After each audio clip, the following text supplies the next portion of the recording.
Want to learn Thai and discover one of Thailand's most amazing destinations? Let's explore Chonburi while learning real Thai words you can use on your next trip. สวัสดีค่ะทุกคน อยากเที่ยวทะเล ใกล้กรุงเทพ เดินทางแค่ชั่วโมงเดียว พร้อมเรียนภาษาไทย จากสถานการณ์จริงไหมคะ ถ้าพร้อมแล้ว วันนี้เราจะพาไปเที่ยว จังหวัดที่ครบทุกอย่าง ทั้งทะเล อาหาร คาเฟ่ ธรรมชาติ และกิจกรรมสำหรับครอบครัว ชลบุรีครับ บางคนอาจไม่รู้ว่า บางแสน คือชายหาด ที่คนไทยนิยมมากที่สุดแห่งหนึ่ง เพราะใกล้กรุงเทพ เดินทางง่าย และบรรยากาศเป็นกันเองสุดๆเลยค่ะ ใช่ครับ หาดบางแสนกว้าง น้ำตื้น เหมาะมากสำหรับครอบครัว เด็กๆวิ่งเล่นได้ ผู้ใหญ่ก็นั่งพักผ่อน กินอาหารทะเลริมชายหาดได้สบายครับ และที่สำคัญคือ ถ่ายรูปสวยมากค่ะ โดยเฉพาะช่วงเย็น ที่แหลมแท่น วิวพระอาทิตย์ตกนี่คือที่สุดเลย บางแสน ยังมีถนนคนเดิน อาหารเยอะมาก ทั้งอาหารทะเล ของหวาน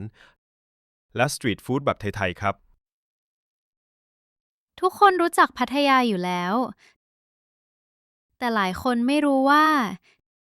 ที่นี่เหมาะกับครอบครัวมากค่ะ ไม่ใช่แค่ไนท์ไลฟ์นะคะ หาดพัทยาและหาดจอมเทียน มีกิจกรรมเพียบครับ เจ็ตสกี พาราเซล บานาน่าโบ๊ท หรือจะเล่นน้ำเฉยๆก็สนุก และถ้าอยากชมวิวเมืองพัทยาแบบทั้งอ่าว ต้องไปเขาพระตำหนักค่ะ สวยจนต้องถ่ายรูปซ้ำ ถ้าใครอยากได้ความสงบกว่าพัทยา ศรีราชาคือตัวเลือกที่ดีมากค่ะ เป็นเมืองที่เงียบกว่า เหมาะกับครอบครัวที่อยากพักชิลๆ เด็กๆจะชอบ สวนเสือศรีราชา และครอบครัวก็ชอบเดินเล่นที่เกาะลอย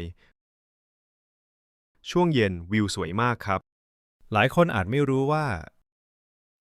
ชลบุรีไม่ได้มีแค่พัทยาหรือบางแสนครับ ที่ศรีราชายังมี เกาะสีชัง ซึ่งเป็นเกาะที่สงบมาก เดินทางจากฝั่งแค่ประมาณ 20-30 นาที 20-30 นาทีเท่านั้นเองครับ ส่วนกิจกรรมบนเกาะสีชัง จะไม่หวือหวาเหมือนพัทยานะครับ แต่เหมาะกับครอบครัวมาก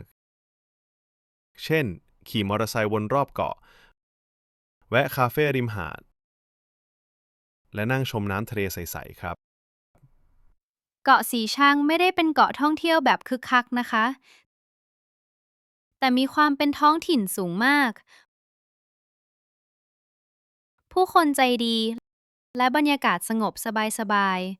ๆ เหมาะกับครอบครัวที่อยากพักผ่อนจริงๆ เลยค่ะ ชลบุรีคือสวรรค์ของคนรักซีฟู้ดครับ กุ้ง ปู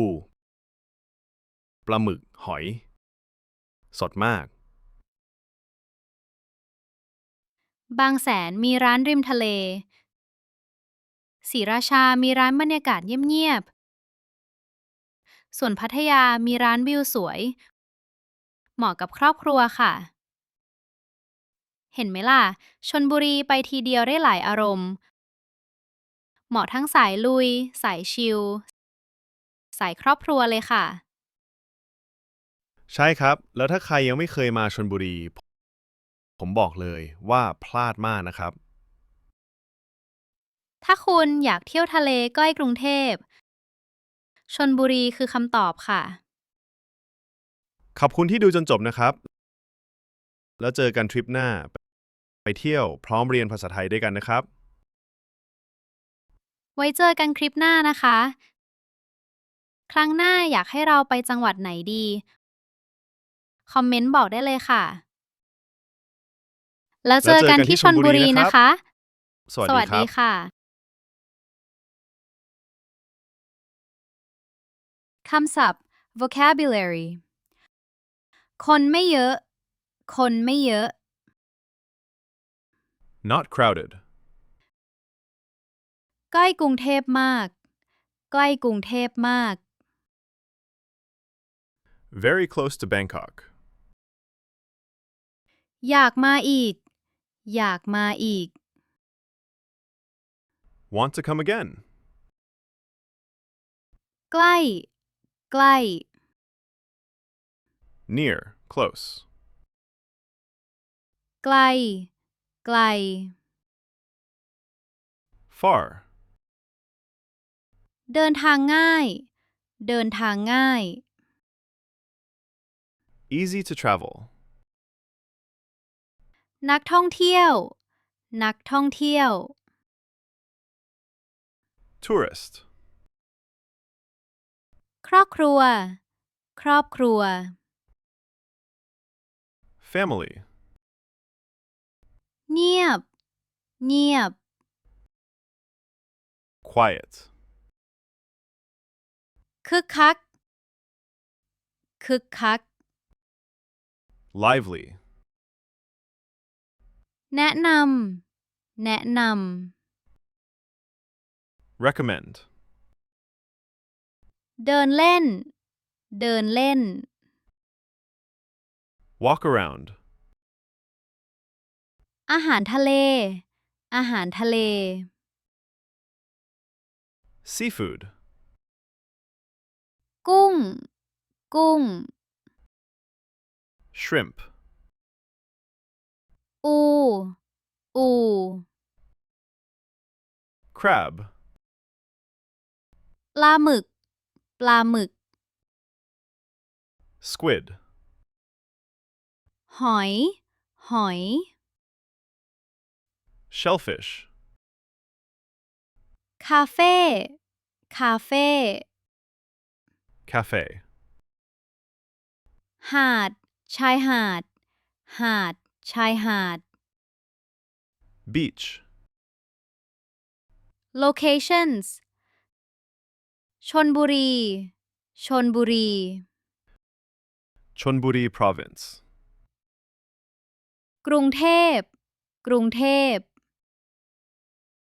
Bangkok บางแสน บางแสน Bang Sen ศรีราชา ศรีราชา Sriracha พัทยา พัทยา Pattaya เกาะสีชัง เกาะสีชัง Got Xishang Let's explore Chonburi while learning real Thai words you can use on your next trip. ที่นี่ว่ายน้ำได้ไหมคะ ที่นี่ว่ายน้ำได้ไหมคะ Can we swim here? ที่ไหนดำน้ำดีสุดคะ ที่ไหนดำน้ำดีสุดคะ Where is the best place for snorkeling? แถวนี้มีร้านอาหารทะเลสดๆไหมคะ แถวนี้มีร้านอาหารทะเลสดๆไหมคะ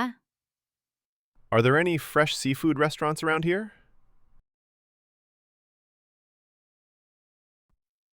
ค่าเช่ามอเตอร์ไซค์เท่าไหร่ครับ ค่าเช่ามอเตอร์ไซค์เท่าไหร่ครับ How much is the motorbike rental cost? ห้องน้ำอยู่ตรงไหนครับ ห้องน้ำอยู่ตรงไหนครับ Where is the restroom? อยู่ตรงหัวมุมด้านขวาครับ อยู่ตรงหัวมุมด้านขวาครับ It's on the right corner. อันนี้ราคาเท่าไหร่ครับ อันนี้ราคาเท่าไหร่ครับ How much does this cost? 500 บาทครับ 500 บาทครับ 500 baht เรือจะออกกี่โมงครับ เรือจะออกกี่โมงครับ What time does the boat leave ออกในอีก10 นาทีครับ ออกในอีก10 นาทีครับ It leaves in 10 minutes ขอบคุณมากครับ ขอบคุณมากครับ Thank you very much ช่วยด้วยครับ ช่วยด้วยครับ Help คุณพูดภาษาอังกฤษได้ไหมครับ คุณพูดภาษาอังกฤษได้ไหมครับ Can you speak English ผมปวดท้องมากครับ ผมปวดท้องมากครับ I have a very bad stomach ache โรงพยาบาลที่ใกล้ที่สุดอยู่ไหนครับ โรงพยาบาลที่ใกล้ที่สุดอยู่ไหนครับ Where is the nearest hospital ฉันทำกระเป๋าสตางค์หาย ฉันทำกระเป๋าสตางค์หาย I lost my wallet เบอร์ฉุกเฉินของตำรวจคือเบอร์อะไรคะ เบอร์ฉุกเฉินของตำรวจคือเบอร์อะไรคะ What is the emergency number for the police 191 ค่ะ 191 ค่ะ It's 191